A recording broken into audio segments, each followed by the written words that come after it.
मेरे खुद के बहुत सारे दोस्त थे जो दूसरे क्या कहते हैं फॉलोअर्स उनको क्या कहते हैं कि जो दूसरी जमातों को या किसी और चीज़ों को फॉलो करते हैं। मैं किसी को बुरा नहीं कहता, हर कोई अपना अपना काम कर रहा है। बेहतर ये होता है कि ये देखिए कि आप क्या कर रहे हैं। आप अगर अच्छा कर रहे हैं तो दूसरों के बारे में फिक्र ना करें। आपको पता है आप अच्छा कर रहे हैं, आप गलत नहीं कर रहे हैं, आप सिर्फ अल्लाह के राह में जो बेहतर हो सकता है लोगों को एजुकेट कर रहे हैं, लोगों को उनके साथ कर रहे हैं, उनके परेशानी में उनकी हेल्प कर रहे हैं, अपने सिलसिले को लेके आगे बढ़ रहे हैं। आप जस्ट उस पर फोकस करिए, कौन आपके लिए क्या हो रहा है उस पर फोकस करने की जरूरत नहीं। सिंपल है। अब रही बात कहते हैं कि यार आप जिनमें बिलीव करते हैं लाइक वो तो मत चुके हैं, कुछ नहीं कर सकते। अब इसके लिए प्रूफ करने के लिए आपको आपके साथ क्या गुजरी, किन हालात में आपको सपोर्ट मिला, किन हालात में आपके सामने बुजुर्गान दीन की वो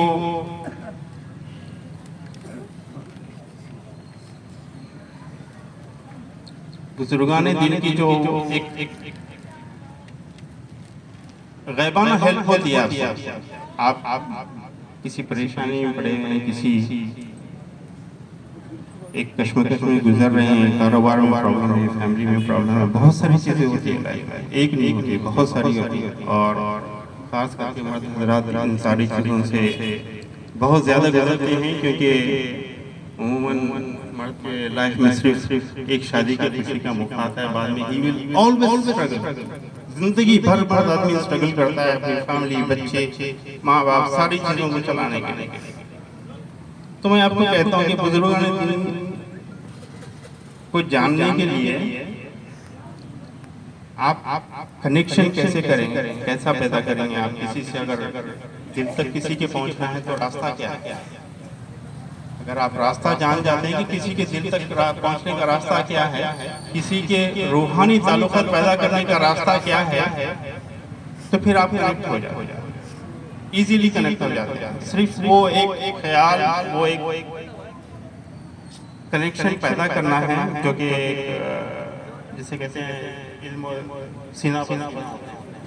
तो अगर इल्म सीना बसीना है तो वो कैफियत इल्म लेने के लिए ज़रूरी नहीं है कि आपका हयात आपको कहीं से भी आपको मिल सकता है। तो एक छोटा सा वाक़या मैं आपको सुनाते जाते आप सबको पता है मैं ऑस्ट्रेलिया में रहता हूँ। हज़ारों मील दूर आप तसव्वुर भी नहीं कर सकते कि कभी आप ये चीज़ फील कर सकते हो, लेकिन मेरे साथ हुआ है। मैं अपना ओन समय को बयान करता हूँ। हम प्रोजेक्ट वर्क करते हैं, बहुत सारे प्रोजेक्ट करते हैं। एक प्रोजेक्ट इतना डिफिकल्ट आ गया कि 15 दिन का प्रोजेक्ट है, 3 दिन में उसको खोलना है, 3 दिन में बंद करना है, बाकी के सारे काम हैं। तो 3 दिन में वो खुल ही नहीं रहा है बिल्कुल। खैर मैं टेक्निकली बहुत ज़्यादा नहीं समझाना चाहूँगा, मोटे अंदाज में समझा देता हूँ। तो वो ओपन ही नहीं हो रहा है। और क्योंकि हमारी शिफ्ट ऐसी होती थी कि हम 4 बजे रात से चले आते थे, क्योंकि 6 बजे से शिफ्ट होती थी। तो मैं जिम्मेदार शख्स होने की वजह से मैं पहले जाता था और फजर की नमाज वहीं होती। और 3 दिन हो गए, कोई उम्मीद ही नहीं है कि खुल सकता।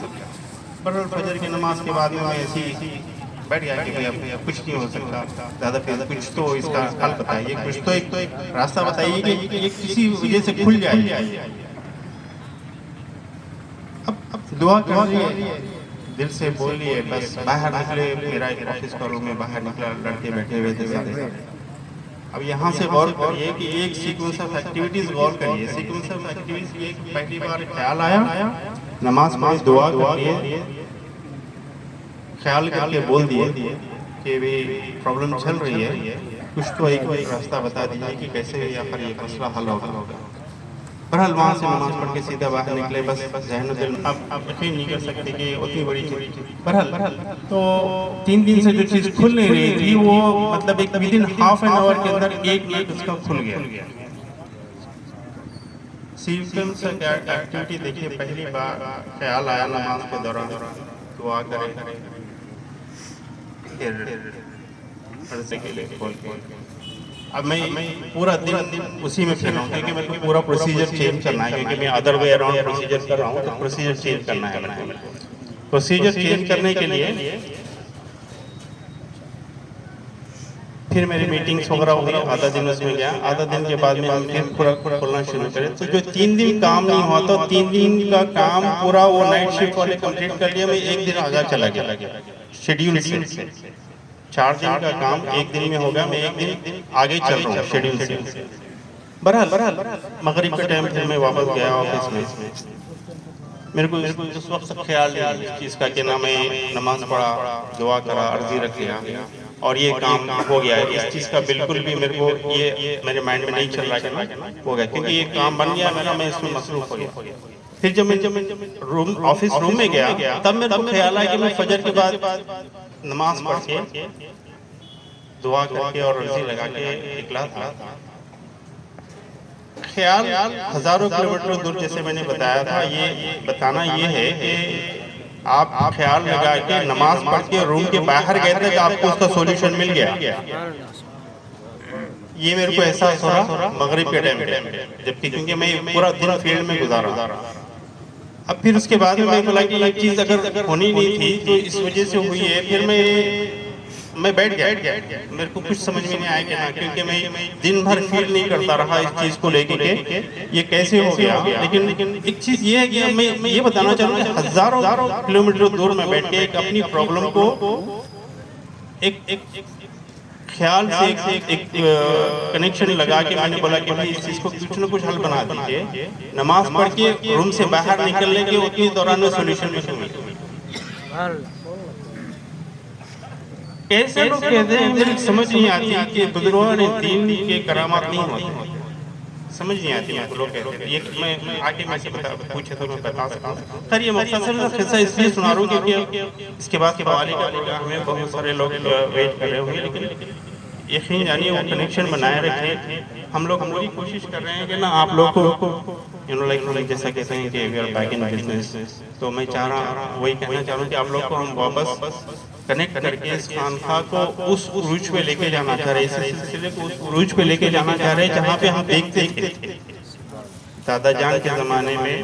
और हम पहले शाह दादा के ज़माने की चीज़ें हम तो देखे नहीं, लेकिन दादा जान के ज़माने में हमने जितना कुछ देखा, हमारी पूरी कोशिश है कि उसके उरूज पे लेके जाएं। लेकिन हम कुछ मॉडर्न टेक्नोलॉजी को यूज़ कर रहे हैं ताकि हमें पता है कि मोस्ट ऑफ द जितने यंग लोग हैं वो सारे कनेक्टेड है मॉडर्न टेक्नोलॉजी से। तो हम टेक्नोलॉजी को यूटिलाइज करना चाह रहे हैं। टेक्नोलॉजी को यूटिलाइज करना कोई गलत बात नहीं है, डिपेंड करता है कि आप किस तरीके से यूज़ कर रहे हैं। आप अच्छे के लिए यूज करेंगे फायदे बहुत है, गलत के लिए यूज करेंगे गलतियां बहुत सारे नुकसान। तो मैं कहता हूँ कि आप मैं जब लास्ट संदल में आके गया तो काफी सारे लोग कनेक्ट हुए, फोन नंबर से एक्सचेंज हुए, बहुत सारे लोग कनेक्ट हुए, बहुत सारे लोग मैसेजेस करने लगे, वॉइस मैसेजेस आने लगे। तो उस दौरान किसी ने मेरे से बहुत इंसिस्ट करके पूछा कि हज़रत दुनिया में सबसे बुरा इंसान कौन है? मैं बोला मैं तो किसी को भी बुरा ना बोलूं, क्योंकि मैं कैसे बता सकता हूँ कि उम्मत है, सब है, हर एक का नज़रिया डिफरेंट हो सकता है, लेकिन किसी को गलत या बुरा बोलना मेरे इसमें नहीं है। फिर भी कोई एक ऐसा तो हो सकता है जिसको हम बुरा कह सकते हैं। मैंने बोला ऑब्वियसली मैं तो बोलना नहीं चाहूँगा किसी को भी बुरा, लेकिन अगर मैं सोचा कि किसी को अगर बोलूं तो वो अपने वालिदैन की नाफरमानी करने वाला होगा। अगर मैं किसी को बोलूं कि यार ये बेहतर नहीं है तो सिर्फ वालिदैन की नाफरमानी करने वाला। बहुत सारे यंग लड़के हैं यहाँ पे, बहुत सारे न्यू जनरेशन है, हम जिनके लिए बहुत फिक्रमंद हैं। दादा हज़रत के भी काफ़ी बयानात में दादा हज़रत यही बोलते थे कि आने वाली जनरेशन को बचाओ। आप अबाउट 25-35 है, आपका माइंडसेट कोई नहीं चेंज कर सकता। माइंडसेट सिर्फ उन्हीं का चेंज करेंगे जो यंग है, जो सिर्फ सुन के वही सच समझते हैं। लिहाजा अपनी औलादों को सही रास्ता बता के उनको सही गाइडेंस देके इन सिलसिलों में कायम रखो। अगर नहीं रखेंगे तो फिर एक घर में फिर 4-4 सेशन होंगे अलग अलग। बहुत सारे लोग हैं, मेरे कजिन भी है, अल्लाह उन्हें अच्छा रखे, किसी और जमात से ताल्लुक़ रखते हैं तो बहुत सारी चीज़ों पे इत्तेफाक नहीं होता है। तो मैं कहता हूँ भाई हमको बजाय जमातों के बारे में बात करने के ना हमारे रिश्ते कायम रखना चाहिए। रिश्ते बहुत इम्पोर्टेंट है। तुम मेरे भाई हो तो लिहाजा तुम मेरे साथ सिर्फ भाई की तरह मिला करो। ना मैं अपने बारे में कुछ बताऊँगा, ना आप अपने बारे में कुछ बोलिए। ज़ाहिर सी बात है हम दोनों अलग-अलग चीज़ें फॉलो करते हैं, तो लिहाजा अच्छा यही होगा क्योंकि तुम मेरे बहुत अज़ीज़ भाई हो, तो मैं तुम्हें खोना नहीं चाहता। तो बेहतर यही है कि हम बस अपनी चीज़ें फॉलो करें, उसको अपनी तय करें। लिहाजा हम उस चीज़ को पर्सनली डिस्कस ना करें। तो अल्लाह ताला उनके ज़हन में ख़्याल डाला और वो इस चीज़ को एग्री करें, किसी भी तरह लेस और मोर बोल सकते हैं। लेकिन हम जब भी मिलते हैं तो बहुत दिल से मिलते हैं, क्योंकि मेरे लिए रिश्ते बहुत इम्पोर्टेंट हैं, बल्कि सबके लिए इम्पोर्टेंट होना चाहिए। अगर रिश्ते अगर ना रहें तो फिर आप अकेले बच जाओगे और एक दिन बैठ के ये सोचेंगे कि ना जो वक्त मेरे हाथ में था, जो लोग मेरे साथ थे, जो लोग मेरा साथ यहाँ पे दे सकते थे, आज सिर्फ इसलिए नहीं कि मैं उस वक्त अहमियत नहीं दिया रिश्तों को। तो लिहाजा घर में भाई है, बड़े लोग हैं,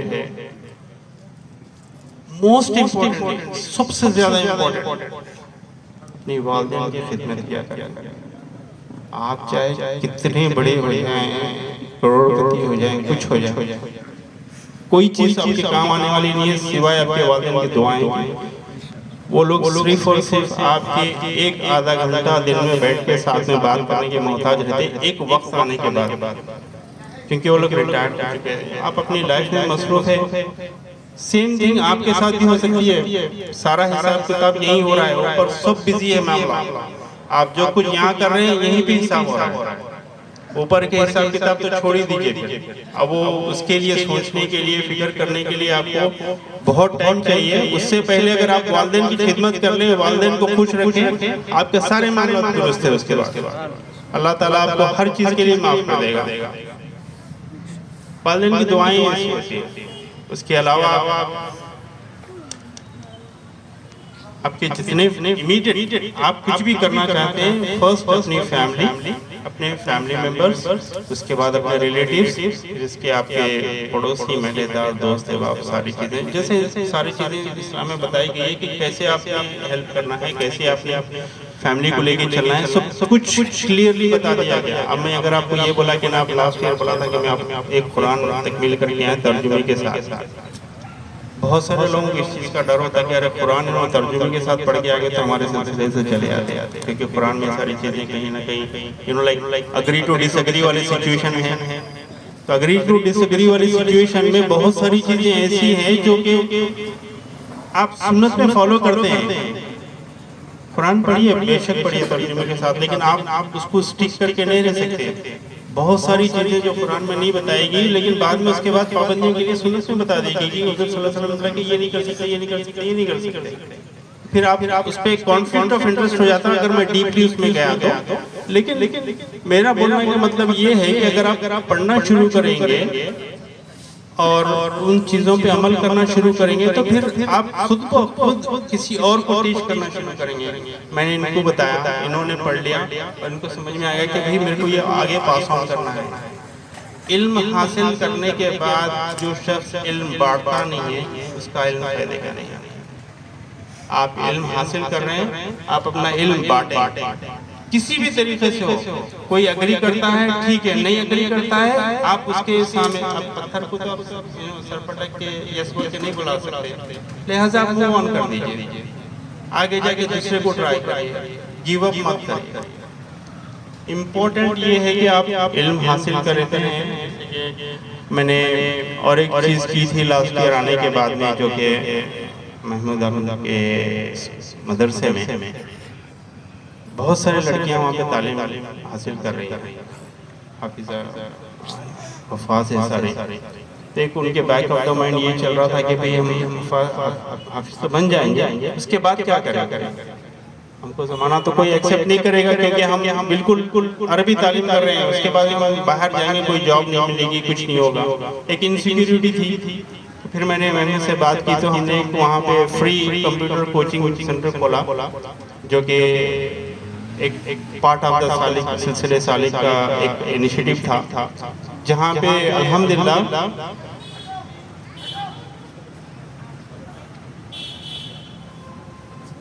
माशाल्लाह से फर्स्ट बैच में 8 स्टूडेंट्स पास हो चुकी हैं और उनको सर्टिफिकेशन देना बड़ी बाकी है, और सेकंड बैच में 8 स्टूडेंट अभी पढ़ रही हैं वहाँ पे। मेरी कोशिश थी कि आप लोग भी क्या करें, आप लोगों के घर में भी अगर लड़कियां हैं तो उन्हें इंकरेज करें कि अच्छा पढ़ के अपने पैर पे खड़े होने के काबिल बने, क्योंकि उनका फ्यूचर बहुत इनसिक्योर है। ये ज़माने में बहुत इनसिक्योर फ्यूचर है। आज कुछ कर लेंगे, कल उनके साथ क्या हो रहा है पता नहीं चलेगा। लिहाजा खुदा ना खास्ता कुछ अनफॉर्चुनेट हो जाता है तो एटलीस्ट वो अपने पैर पे खड़े होकर अपनी आगे की लाइफ चला सके, इतना उनके लिए सहारा होना चाहिए। ये बहुत इम्पोर्टेंट है। तो मैं कोशिश करता हूँ कि जितना हो सकता है, चाहे लड़के हो लड़कियों, इंकरेज करता हूँ कि भाई आप अच्छे से पढ़ लीजिए ताकि आप अपना फ्यूचर बना सकें। ये एक छोटा सा इनिशिएटिव था जो हमने वहाँ पे किया। और एक हमने युवाओं के लिए एक सेविंग सेंटर खोला था जो कि ओल्ड सिटी में है। वो भी एक सिलसिले सारी का इनिशिएटिव था कि भाई जो लोग अपने रोज़मर्रा के लाइफ में एक्सपेंसेस पूरे नहीं कर सकते, विवाहें कहाँ से कमाएं। बहुत सारे लोगों को गलत काम करने के लिए बहुत मजबूर होना पड़ता, तब जाके बहुत गलत काम शुरू होते हैं। उस चीज़ को रोकने के लिए एक ये था कि भाई आप आए, खुद काम करें, कुछ कमाएं, फिर आपको गलत राह पे जाने के लिए, गलत काम करने के लिए आपका ना ज़हनो दिल जाएगा, ना आपको करने की ज़रूरत पड़ेगी। तो ये एक सेकंड इनिशिएटिव था। हम लोग पूरी कोशिश कर रहे हैं, मैं भाई और मुस्तफा साहब के जो हम कर सके अपने कैपेसिटी में, विद इन आवर कैपेसिटीज के भाई कम्युनिटी को हेल्प कर सके। और जितने मुरीदें हैं उनमें से भी उनकी कोई पर्सनल प्रॉब्लम्स हो तो like one and one like अभी आज बयान कर दिया, खवाली होगी, कल के दिन चिरागा भी हो जाएंगे, आप लोग चले जाएंगे। ये मैं नहीं चाहता। आप लोग की लाइक बहुत सारी चीज़ें माइंड में होती हैं। हम ओपनली मैं बोलूँगा कि आपकी क्या प्रॉब्लम है, like it will be expose to the public में कैसे बताएंगे कि उनकी क्या प्रॉब्लम है। तो लिहाजा हमने डिसाइड किया कि कल दोपहर में बाद नमाज ज़ुहर 2 घंटे का टाइम, 1-on-1 मीटिंग अगर कोई करना चाहते हैं अपना नाम लिखा दें। Everyone will get 15 minutes time, 15 minute time मिलेगा। आप मेरे से पर्सनली कोई चीज़ डिस्कस करना चाहते हैं, आपके पर्सनल प्रॉब्लम्स हो या फिर आपके लिए कोई मुश्किलात चल रही हो तो हम लोग बात कर सकते हैं। ये इसलिए कि हम महफिल में बैठ के सारी चीज़ें नहीं कर सकते, वो ऑफ द रिकॉर्ड होती है और उसको ऑफ द रिकॉर्ड ही रखना होता है। तो लिहाजा उसके लिए मैंने ये रखा कि क्योंकि ये पहले होता था, दादा जान के साथ भी आते बैठते लोग पर्सनली बात करते थे, पर्सनली अपनी प्रॉब्लम्स डिस्कस करते थे, उस हिसाब से फिर उनके साथ काम होता था। हम चाह रहे थे सारी चीज़ें जो पहले होती थी हम देखते आ रहे थे, लेकिन एक गैप आ गया था। हम उस गैप को जितना जल्दी हो सकता ख़त्म करके हम एक नई राह पे निकलना चाह रहे हैं, क्योंकि अल्हम्दुलिल्लाह लास्ट ईयर से अब तक ये जो चेंजेस आए, हमने वेबसाइट क्रिएट किया। फेसबुक पेज क्रिएट करना कोई बड़ी बात नहीं है, वेबसाइट पे बहुत सारा काम हुआ। हम ऑनलाइन लाइब्रेरी खोल रहे हैं जो कि यहाँ नहीं, आप कहीं भी घर में बैठ के पढ़ सकते हैं किताबें, सारी दीनी किताबें हैं। आपको नॉलेज चाहिए, दिन का नॉलेज चाहिए, आपको बहुत सारी चीज़ों का नॉलेज चाहिए, तो किताबें पढ़ना बहुत ज़रूरी है। पहले देखते थे हम खानखा में 100 की किताबें होती थी, कोई ऑनलाइन नहीं थे, जब सब लोग किताब पढ़ते थे। अब आपको ये एटलीस्ट ये वो सहूलत मिल जा रही कि आप वेबसाइट पे गए, किताब डाउनलोड किए, आप किताब खत्म होगी, फिर दूसरी किताब डाउनलोड किए, नेक्स्ट टाइम आप यहाँ पे आएंगे तो बहुत बेटर फील करेंगे। बहुत सारी अच्छी किताबें हैं जो हमने डाउनलोड की, और काफ़ी सारे हम लोग डाउनलोड करें क्योंकि वो कहीं से उनके राइट्स लेने हैं, कहीं से उसको परचेज करना है ऑनलाइन करने के लिए, तो वो एक प्रोसेस है जो कर रहे हैं। और एक किताब की जो थोड़ी सी उसको हमने डिजिटल में कन्वर्ट करके अपग्रेड किया है, और अल्हम्दुलिल्लाह उसके एक कॉपीज प्रिंट हो चुके हैं। और यहाँ